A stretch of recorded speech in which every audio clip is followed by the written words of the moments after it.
नमस्कार, कार्यक्रम कृषि वन डबलीमा तपाईलाई स्वागत छ। म उर्वशी बस्न्यात। यो कार्यक्रम तपाईँ रेडियो सगरमाथा एफएम 102.4 मेगाहर्जमा हरेक बिहिबार बिहान 7:30 बजेदेखि 7:40 बजेसम्म सुन्न सक्नुहुन्छ। कार्यक्रमको 8औं अंकमा आज हामी सामुदायिक वनमा समुदायको सक्रियता, महिला नेतृत्व, विकास, परिचालन र सहभागिताका बारेमा कुराकानी गर्छौं।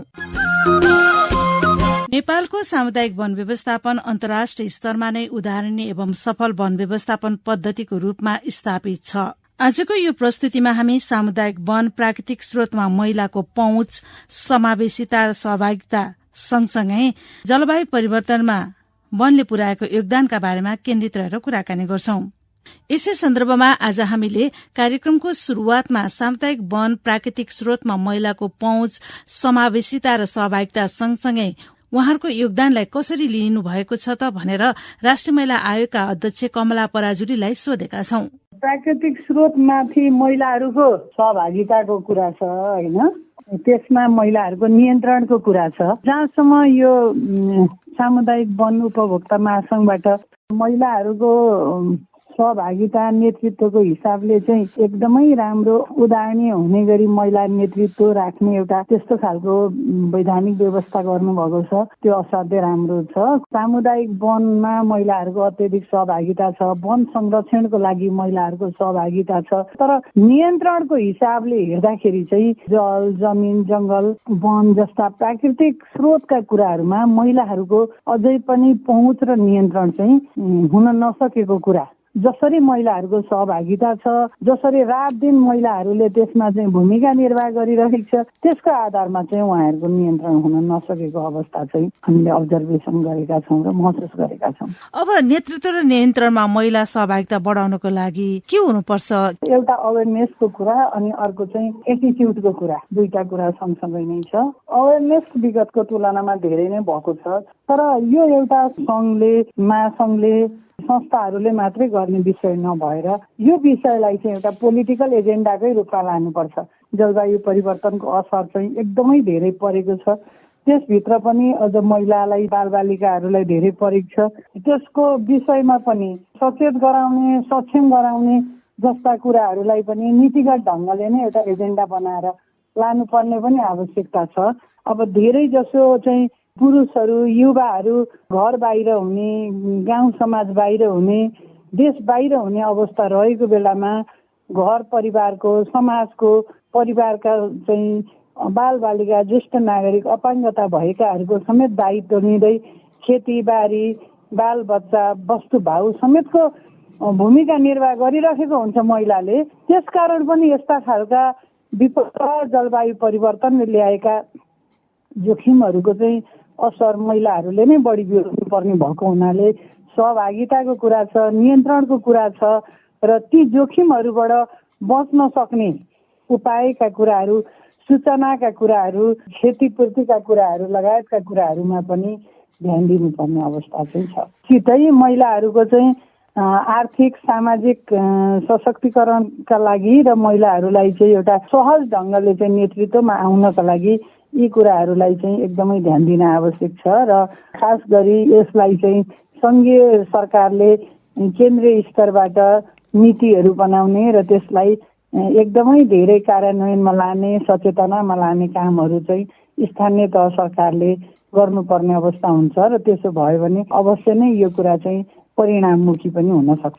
उहाँ हुनुहुन्थ्यो राष्ट्रिय महिला आयोगका अध्यक्ष कमला पराजुली। फेकोफनको विधानमा रहेको 50% महिला सहभागिताको प्रावधानले स्थानीय महिलामा आत्मविश्वास जगाउन, उनीहरूको क्षमता वृद्धि गर्न र नेतृत्वदायी भूमिका निर्वाह गर्न पनि सघाएको छ। यो सामुदायिक वनको बलियो सकारात्मक पक्ष हो। वन क्षेत्र नेतृत्वमा महिलाको भूमिका, सहभागिता र नेतृत्व विकासमा मन्त्रालयको योजनाका बारेमा वन तथा वातावरण मन्त्रालयका योजना अनुगम तथा समन्वय महाशाखाका उपसचिव दीपा ओली यस्तो बताउनुहुन्छ।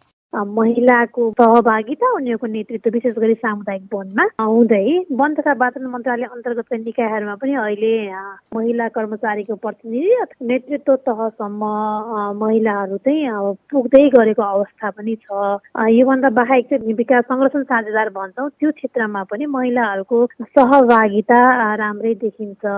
तथापि जति हुनुपर्ने हो त्यति भइसकेका छैन। यद्यपि सङ्ख्याको कुरा हेऱ्यौँ भने विगतका तुलनामा चाहिँ महिला सहभागिता चाहिँ नेतृत्व र बढिरहेको अवस्था चाहिँ हो।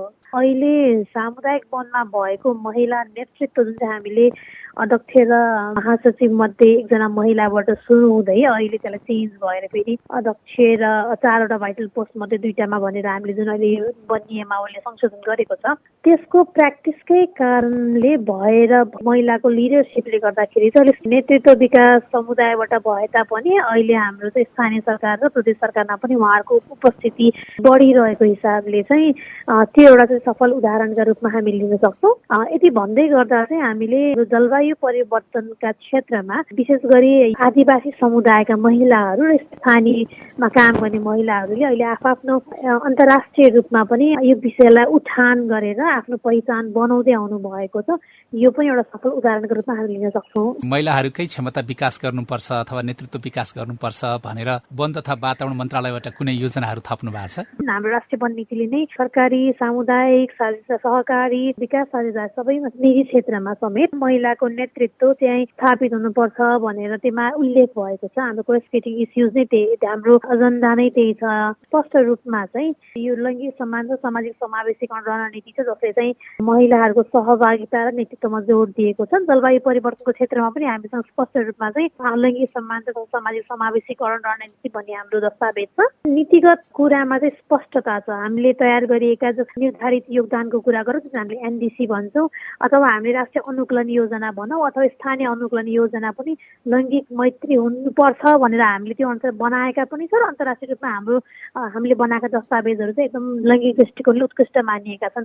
त्यो अर्थमा हामीले चाहिँ यो महिलालाई केन्द्रित गरेर महिलाभित्र पनि अझै को महिला भनेर अलि इन्टरसेक्सनल लेन्स गरी राखेर योजनाहरू बनाइरहेका छौँ। जस्तो हामीले बाहिरबाट ल्याउने फन्डहरू हुन्छ जस्तो जिसिएफ, जेफ भनेर हामीले जुन चाहिँ जलवायु वित्तमा हाम्रो कार्यक्रमहरू सञ्चालन भइरहेछन् परियोजनाहरूमा, त्यसमा स्पेसिफिक रूपमा आफ्नो लैङ्गिक कार्ययोजनाहरू हुन्छ अनि त्यो लैङ्गिक कार्ययोजना अनुसार चाहिँ हामीले कार्यान्वयन गरिरहेका छौँ भन्ने हिसाबले चाहिँ हामीसँग कार्यक्रमहरू छ। यद्यपि गर्नुपर्ने धेरै छ भन्ने चाहिँ हामीले गरेको प्रयासहरू पनि पर्याप्त छैनन्, तर हामी सकारात्मक वेमा चाहिँ अगाडि बढिरहेका छौँ। अवसर पाएमा महिलाले हरेक चुनौतीको सामना गर्दै अघि बढ्न सक्छन्, त्यस्ता धेरै उदाहरण हामीका छन्। त्यसैको एउटा उदाहरण हुनुहुन्छ बकेया नागमती सामुदायिक वन उपभोक्ता समूहको उपभोक्ता हुँदै फेकोफनका केन्द्रीय सदस्य दुर्गा कुमारी घिमिरे। सुनौ उहाँको यो अनुभव। म प्रथम त कोषाध्यक्षको रूपमा काम गरेँ र दोस्रो कार्यकालमा सचिवको रूपमा काम गरेँ। महिलाहरूलाई सामुदायिक वनमा ठुलो अवसरहरू दिएछ, जहाँ 51% महिला हुनुपर्छ त्यो चाहिँ अहिलेसम्मको हिसाबमा सामुदायिक वनले चाहिँ त्यो एकदमै कार्यान्वयन गरेर लगेको अवस्था छ। महिलाहरूले सिक्ने, जान्ने, बुझ्ने र आफ्नो कुन नेतृत्व गर्ने हो त्यो नेतृत्वमा अगाडि बढ्नको लागि अवसर पनि दिएको छ र हामीले प्राप्त पनि गरिरहेको। धेरै कुराहरू प्राविधिक विषयसँग जोडिएको हुन्छ यो वनहरू। हामी समुदायमा बस्ने मान्छेहरूसँग प्राविधिक ज्ञानहरू चाहिँ एकदमै कम हुन्छ। कति कुराहरू चाहिँ कानुनले हामीलाई चाहिँ अप्ठ्यारो बनाइरहेको हुन्छ। अनि त्यो कानुन के छ भनेर पनि हामीले सरकारी नीति नियमहरू चाहिँ बेला बेलामा संशोधन भइरहने, त्यो परिवर्तन हुँदाखेरि चाहिँ त्यो बिचमा चाहिँ अप्ठ्यारो छ र सामुदायिक वनहरू चाहिँ प्राय वन कार्यालयसँग जोडिएको छ। स्थानीय तहमा स्वायत्त शासन त्यसको आइसकेको छैन। वन कार्यालयसँगै हामी चाहिँ लाग्नुपर्ने भएको हुनाले चाहिँ कति कुराहरू हामीलाई त्यहाँ चाहिँ कठिनाइ छ। ठुलो हावाहुरी आउँछ नि, त्यतिखेर काठ त सर्लक्कै लडेको हुन्छ। ढलापडा सुखल खडा त हुरी बतासको टाइममा व्यापक ढल्या हुन्छ नि त। राष्ट्रिय वनको चाहिँ सर्लक्कै निकाल्ने गरिन्छ ढलेको पनि, तर सामुदायिक वनलाई चाहिँ त्यहाँनिर बन्देज लगाएको हुन्छ। त्यही धेरै निकालेको कारणले गर्दाखेरि चाहिँ हामीले मुद्दै 10 वर्ष खेप्यो नि।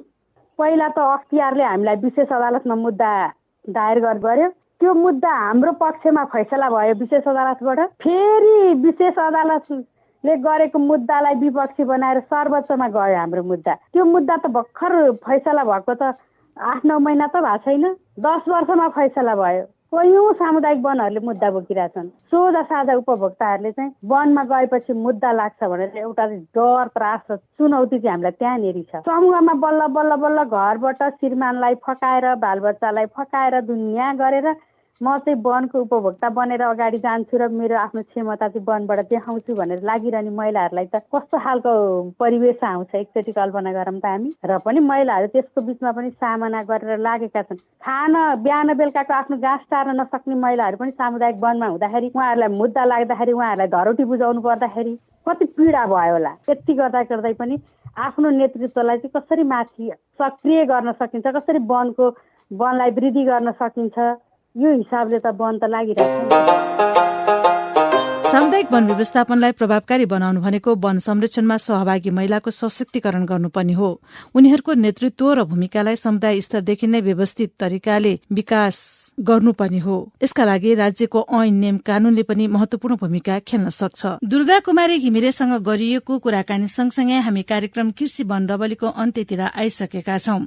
आजको यो प्रस्तुतिमा हामीले सामुदायिक वनमा समुदायको सक्रियता, महिला सहभागिता, समावेशी सँगसँगै उनीहरूको पहुँच र सामुदायिक वनले जलवायु परिवर्तन न्यूनीकरणका लागि खेलेको भूमिकाका विषयमा केन्द्रित रहेर कुराकानी गर्यौं। हवस् त आजलाई भने कार्यक्रम कृषि वन डबलीको यो प्रस्तुतिबाट म उर्वशी बस्नेत बिदा हुन्छु। नमस्कार।